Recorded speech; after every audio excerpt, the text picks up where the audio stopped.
tentang metabolisme asam nukleat. Metabolisme adalah semua reaksi kimia yang terjadi di dalam organisme, termasuk yang terjadi di tingkat seluler. Secara umum, metabolisme memiliki dua arah lintasan, reaksi kimia organik yaitu anabolisme dan katabolisme. Katabolisme adalah reaksi yang mengurai molekul senyawa organik untuk mendapatkan energi. Selain itu, anabolisme merupakan reaksi yang merangkai senyawa organik dari molekul-molekul tertentu untuk diserap oleh sel tubuh. Pada tahun 1868, Friedrich Miescher adalah orang yang mengawali pengetahuan mengenai kimia dan inti sel. Pada tahun 1868 di laboratorium Hofseiler di Tübingen, beliau memilih sel yang terdapat pada nanah bekas pembalut luka.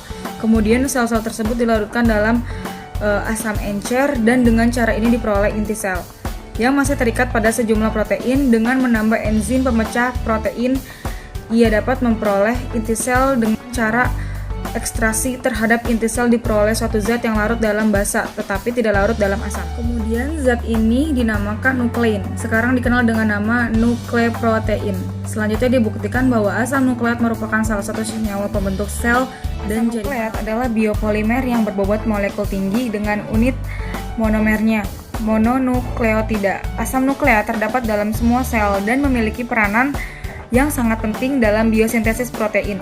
Bila nukleat tidak mengandung ribose, maka asam nukleat yang jadi adalah RNA. Dalam asam nukleat terdapat 4 basa nitrogen yang berbeda, yaitu 2 purin dan 2 pirimidin. Baik dalam RNA maupun DNA, purin selalu adenin dan guaninin. Sedangkan molekul asam nukleat merupakan polimer seperti protein, tetapi unit penyusunannya adalah nukleotida. Salah satu contoh nukleotida asam nukleat bebas adalah ATP yang berfungsi sebagai pembawa energi. Menjelaskan tentang DNA dan RNA. DNA merupakan penyusunan gen pada kromosom di dalam inti sel. Namun, DNA dapat ditemukan pula di dalam mitokondria, sentriol, kloroplast, dan plastida. Struktur DNA merupakan suatu polimer yang terdiri atas nukleotida dengan jumlah ratusan hingga ribuan. Setiap nukleotida terdiri atas 3 komponen, yaitu 1. Gula pentosa deoksiribosa atau ribose yang kehilangan satu atom oksigennya. 2. Gugus spat atau PO. 3. Basa nitrogen terdiri atas 2 jenis, yaitu purin ada 2 jenis, guanin dan adenin. Pirimidin ada dua macam, yaitu timin dan sitosin. RNA adalah makromolekul polinukleotida yang terbentuk untaian tunggal. RNA berperan dalam sintesis protein. RNA memiliki untaian polimer yang lebih pendek dari DNA karena dibentuk melalui transkripsi fragmen-fragmen DNA. RNA dapat dibedakan menjadi 3 jenis, yaitu mRNA, messenger RNA, rRNA, ribosomal RNA, dan tRNA, transfer RNA. mRNA, messenger RNA atau RNA duta. mRNA merupakan untaian tunggal panjang yang terdiri dari ratusan nukleosida. rRNA, ribosom RNA, terdapat di ribosom. Jumlah rRNA di dalam ribosom sebanyak 60% dari berat total ribosom. tRNA atau transfer RNA, molekul tRNA ditranskripsi dari cetakan DNA di dalam molekul kemudian diangkat ke tentang replikasi, transmisi, dan rekombinasi adalah suatu fungsi DNA sebagai materi genetik.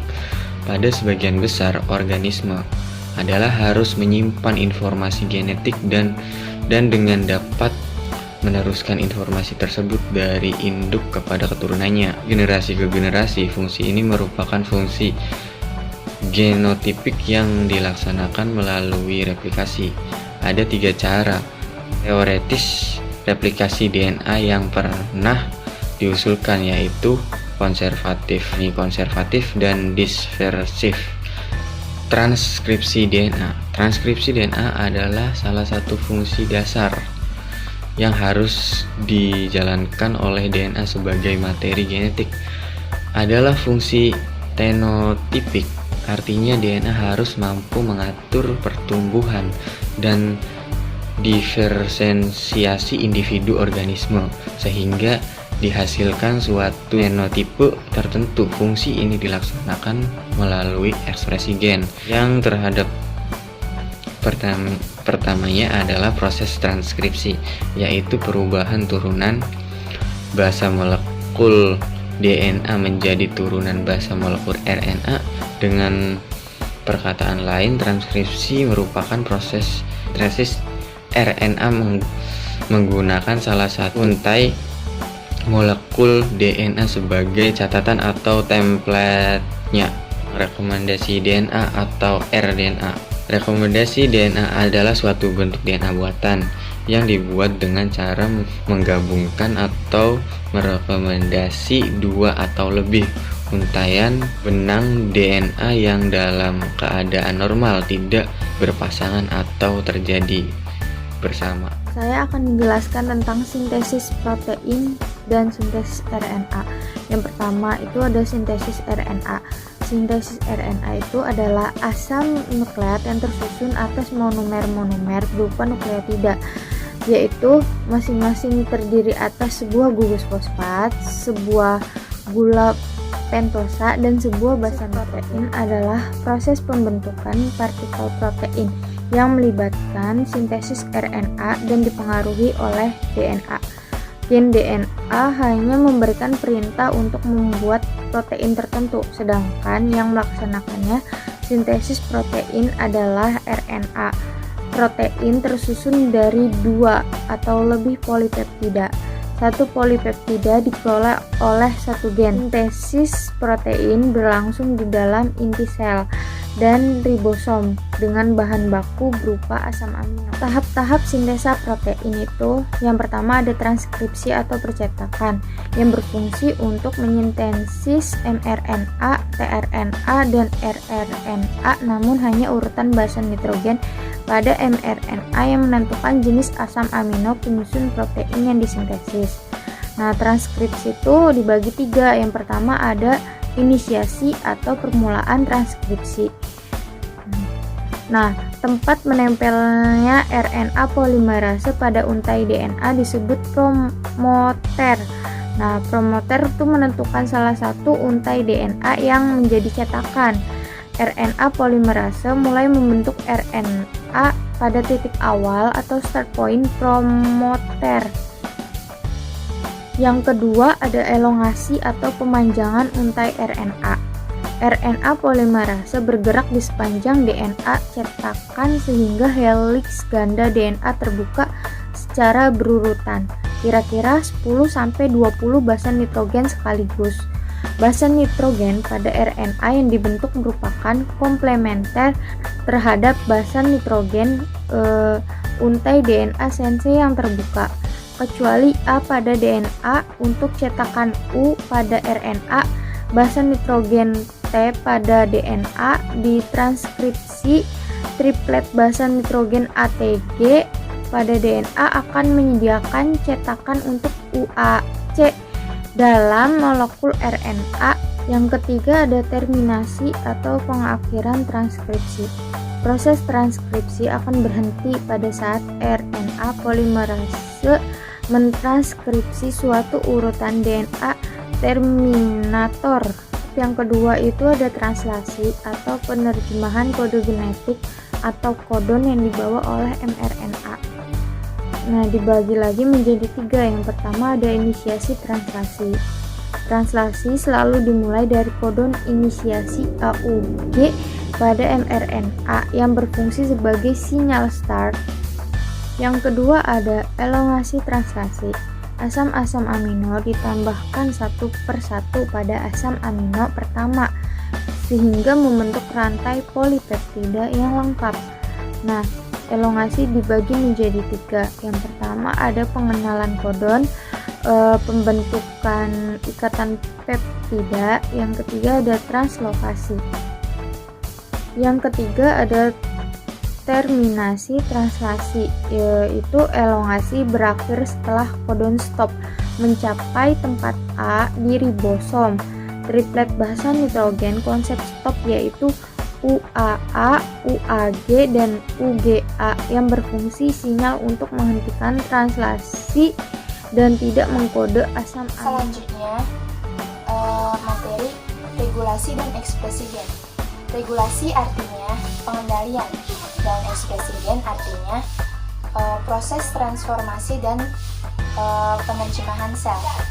Jadi, regulasi ekspresi gen merupakan pengendalian proses transformasi dan penerjemahan sel dalam tubuh pada proses sintesa protein, tepatnya pada tahap transkripsi atau penyalinan dan translasi atau penerjemahannya tahap ekspresi gen. Seperti ini gambarnya, tahapan ekspresi gen. Pada saat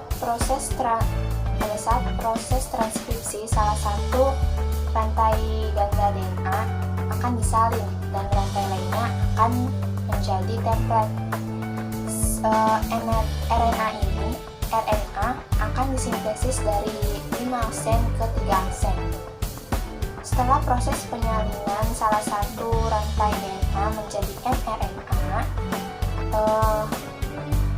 mRNA ini setelah disalin atau proses transkripsi akan masuk ke dalam proses translasi atau penerjemahan. Pengelompokan basa-basa mRNA ini seperti adenin, urasil, guanin, dan sitosin ini akan dikelompokkan tiga basa yang disebut codon, yang nantinya penerjemahan codon-codon ini menjadi urutan asam amino penyusun protein. Terdapat perbedaan ekspresi gen yang terjadi pada sel prokariotik dan sel eukariotik. Yang pertama itu sel prokariotik. Tahap ekspresi gennya ini terjadi di satu tempat. Translasi dan transkripsinya ini terjadi di satu tempat, yaitu di sitoplasma.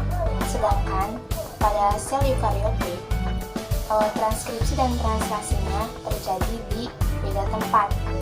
Yang pertama itu transkripsi terjadi di inti sel, sedangkan translasinya terjadi di sitoplasma.